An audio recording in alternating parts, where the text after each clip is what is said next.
trying to stay away from some of the bad things that happen on the street. And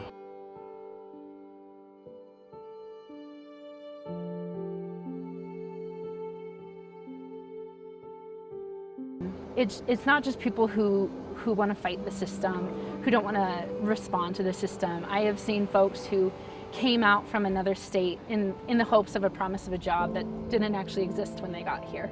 I have seen folks who lost their significant other and just went into depression and ultimately lost their job and lost everything. My wife just died, and I was living with her for about 15 years. This is just a month ago. She died, and they locked me out of my room. Said everyone out here has a different narrative. With Doug's case, he recently lost his wife and then lost his housing. So, like I said, he's fairly new out here. He was, already on fairly kind of rough times, and now he's, we just got, he's almost probably to the rock bottom. We need to try to pick him up where we can, get him back into the resources and connect him back with his family. If you are truly experiencing homelessness, you have no income usually, you have no home, you usually have no family or friends, it kind of takes a lot to get to that place where you have no one you can rely on, and you're in a state of homelessness and dependent on the community to help you. And a lot of times it's simple little fixes, just like an ID card sometimes, enough to get a job, or maybe just some sort of treatment or something like that. And we have these resources in the community. There's quite a bit of them. But it doesn't mean that they're forever going to be quote unquote plaguing our society. They just need somebody to support them, believe in them, and give them hope.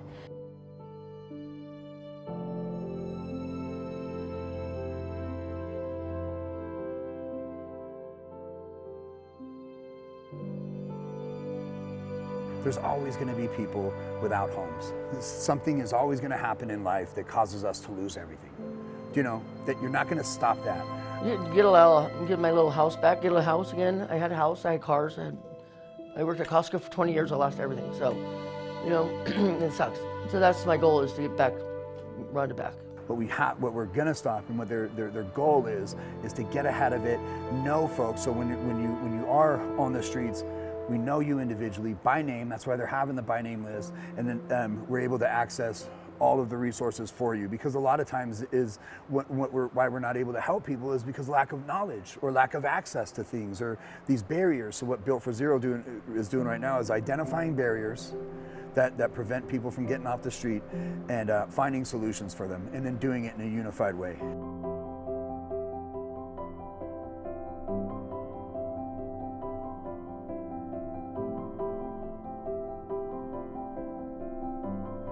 Homelessness does not just affect individuals, it also affects families, and so having a broad range of partners in our network is crucial to our success.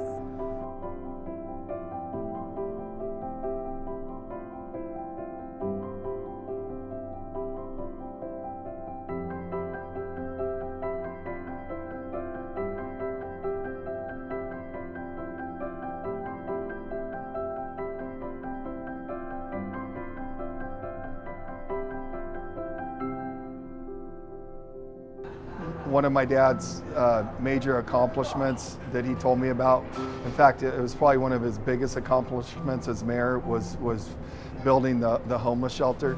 And so to be able to run this for Volunteers of America and be the director at the homeless shelter means the world to me, on so many different levels. And a lot of those are on a personal level from my own experience, but also knowing that my dad had such a major hand and making that shelter a reality, because before he did this, there was no homeless shelter. So it's really, there's so many different reasons that this means so much to me.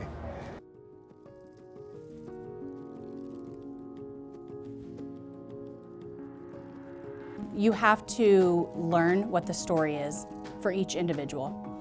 And if you don't learn the story, you can't change the story. I think this will be successful because every single person I work with on campus truly cares.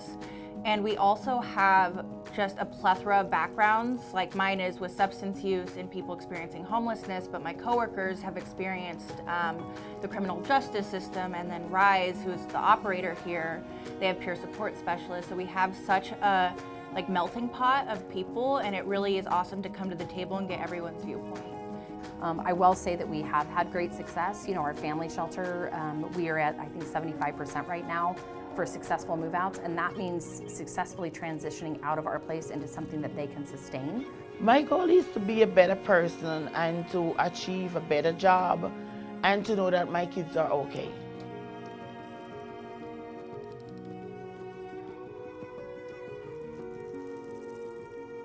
In order to bridge people out of homelessness into affordable housing, in a stable environment, our partners are crucial in this, and case management services with our partners is what makes the program so successful. Over my time here, I've seen numerous families move off of our programs, buying their own homes, graduating with college degrees, and it's really fun to see those successes, and that's what drives our passion for working in this community.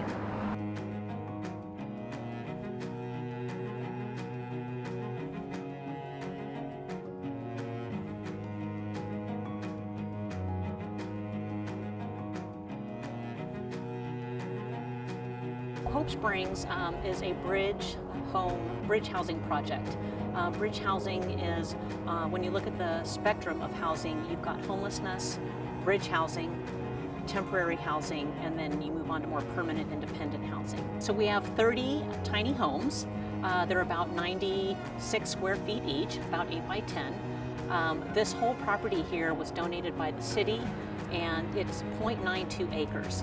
So it's really phenomenal that we were able to put a 3,200 square foot community center, 30 tiny homes, garden beds in each pod, dog kennels, and a dog run on site.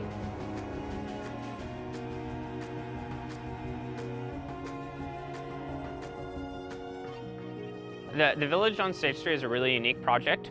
There are 216 dorm units. So the setup is very much like a college dorm where lodgers have access to their own room with a restroom that's shared down the hall. There are also a lot of great amenities at the Village. There's a rec room, there are numerous libraries throughout, residents can receive their mail here. There's also a dining hall and then some nice outdoor gathering areas as well. The Village is really intended for people who are working but struggling to afford rent. But I think what's really great is that we have documented outcomes that show how the Village has really helped vulnerable people in our community. But even beyond that, it really has been a community project.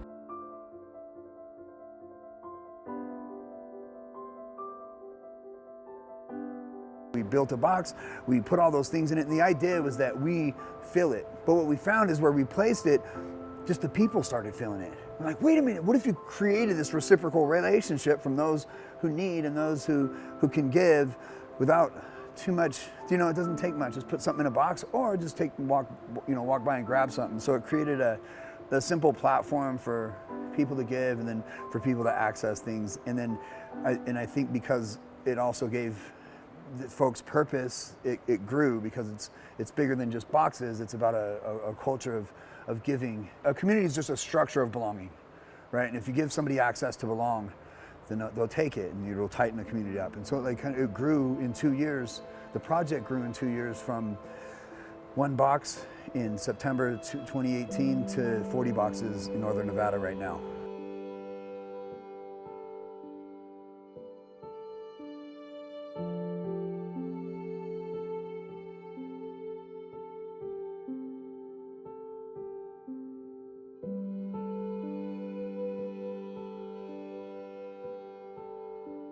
I would say 95% have some sort of mental health difficulty, and that might be just anxiety, which is something that many people face anyways, especially with COVID and quarantine and after a holiday season. So between like depression and anxiety and all the way up the line to bipolar disorder or schizoaffective disorder, I would say in the whole range of mental health diagnoses, 95 to 99% of our guests.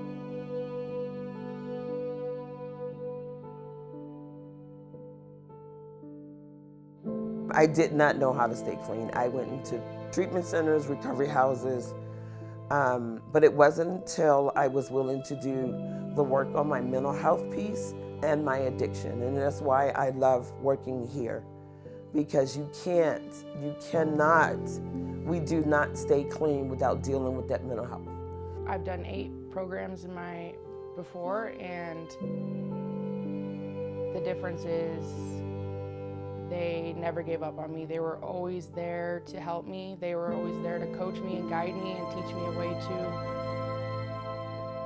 be a normal human again, how to be emotionally attached to people, how to live a life.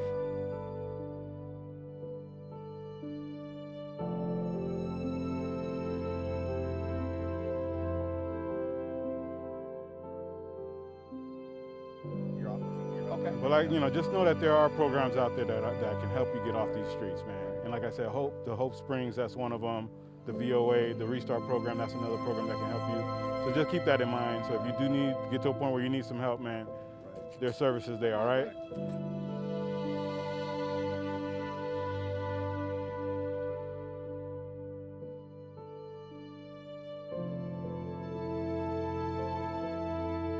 We do Arena Works program, and those are people that have been in the shelter and they decide, they're trying to, go forward. And so it's a workforce program. They do financial training, a variety of different things. They work with city staff in the parks to clean up the parks. They do a dress for success, mock interviews, and then we have a big graduation, and most of those people have left the program into permanent employment and then into an apartment or some other sort of permanent housing.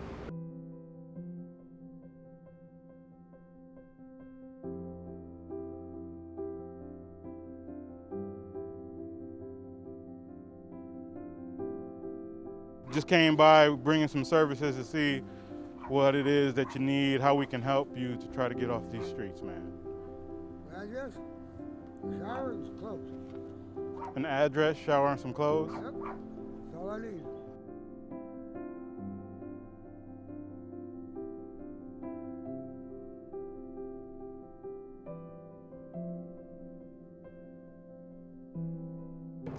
For this population, this is the population. This is like the chronically homeless population that's not too close to services. They basically need the services to be brought to them, and that's the only way it's going to work.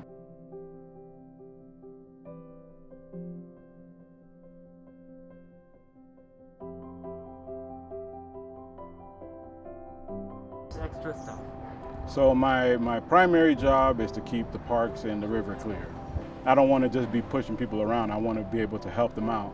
And so that's what I'm trying to do.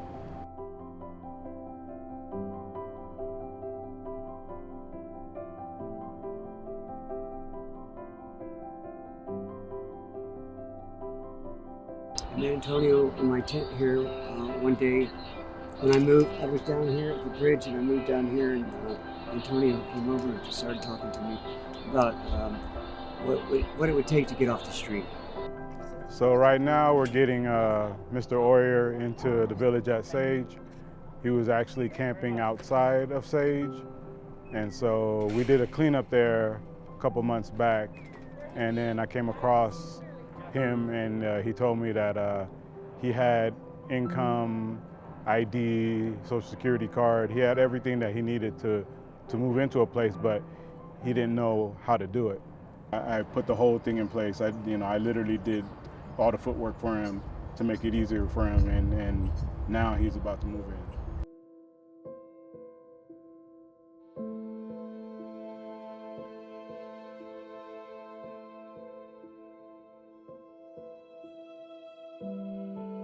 Yeah, Antonio came over and let me know I had to move. And then he started helping me, started working on helping me get off the streets. I've been trying in all the ways I can.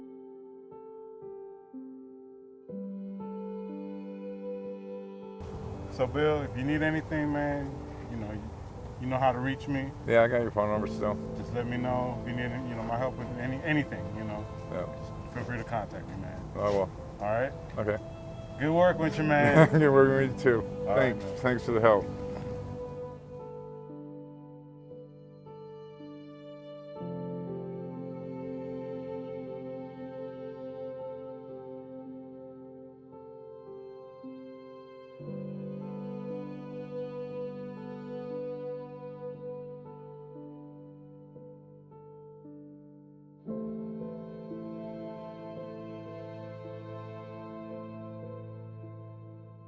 So the HOPE team stands for Homeless Outreach and Proactive Engagement.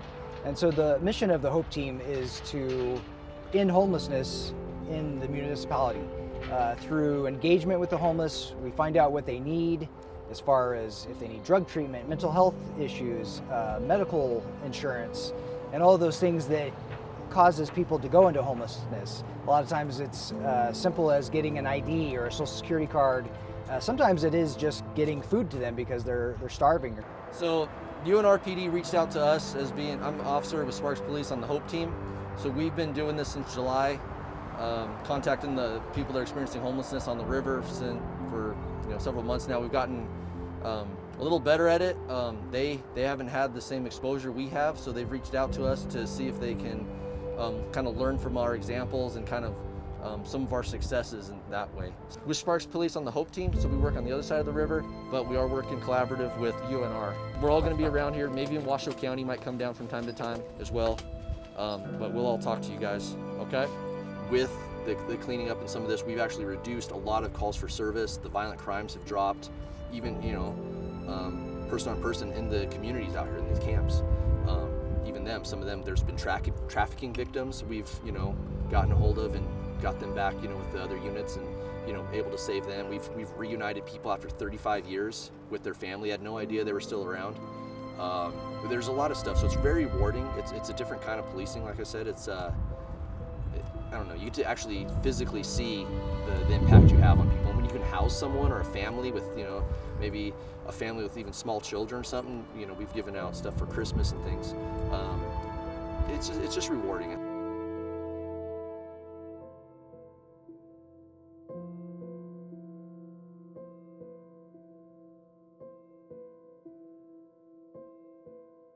When we do have to take enforcement, it is difficult. It's even difficult for our officers to take that enforcement action because they have become friends with these folks. And so, but there is a time and a place for that for sure, because if a person that we've contacted 30 times isn't taking the services and they're still breaking the law, there does come a time that we have to enforce the law. Generally speaking though, we've contacted over 1,000 people that are experiencing homelessness, and we've only made 9 arrests at this point, which is phenomenal when it comes to some of the issues that we're dealing with. We're talking about drug addiction, people that are chronically committing petty crimes usually, and things of that nature. And so we'd much rather help somebody like that get off the street into permanent housing situations than to arrest them for a misdemeanor and then the next day they're back on the street again and nothing's really happened. We're trying to accomplish something much bigger than that. We're trying to actually end homelessness. We're part of the Built for Zero model, which is to end homelessness, not just push it around and things of that nature.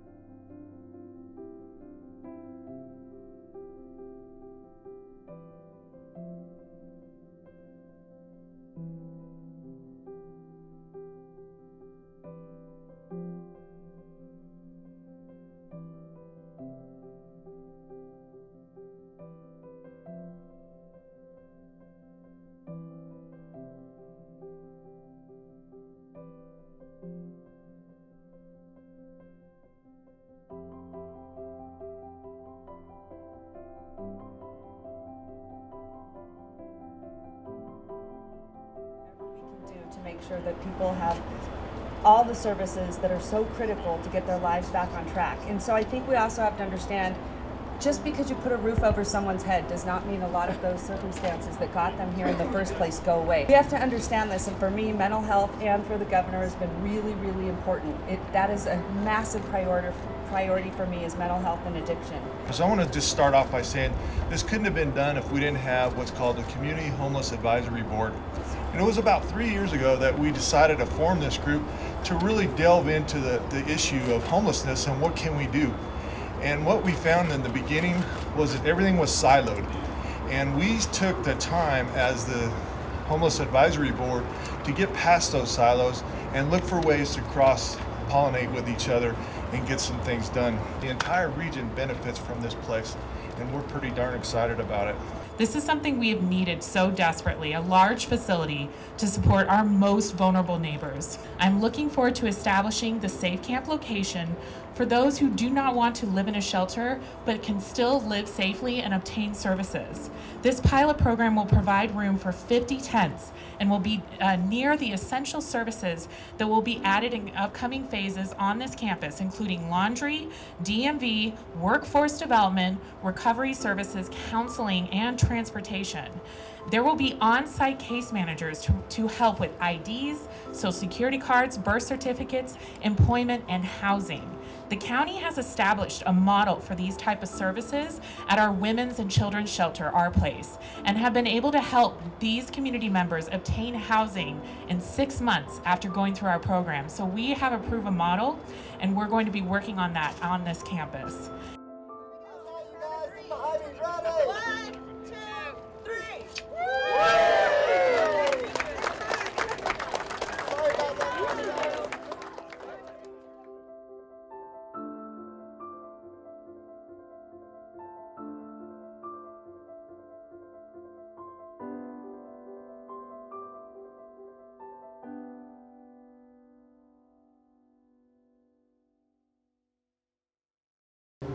I hate to say it's one of the silver linings of COVID, is I feel like the collaboration between the City of Reno, City of Sparks, and Washoe County, and not just them, but Volunteers America, and then other community partners, has been tremendous. It's really brought us together.